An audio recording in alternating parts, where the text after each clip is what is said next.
कौनो दावे न लहलता भौंकला से का भइल ये जो कूद खेले बढ़िया कि नाच वाली खेल के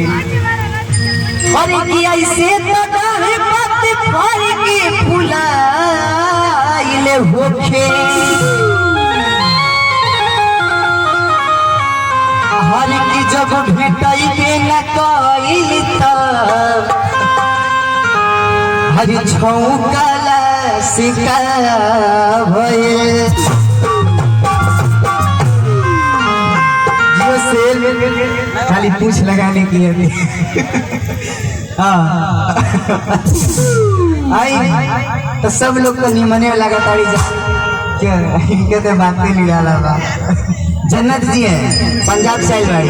पंजाब से ना भाई नाम है जन्नत क्या बात है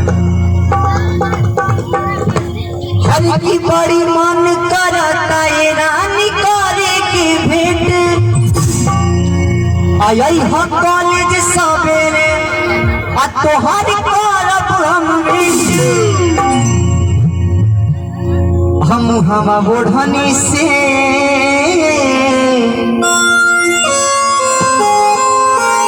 ओढ़नी बा तो तेरे मुहवा ओढ़नी से ढाब के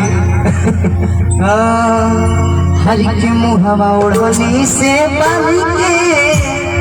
अरे नई होई जान न में देर होई हो मुहवा ओढ़नी से मुहवा ओढ़नी से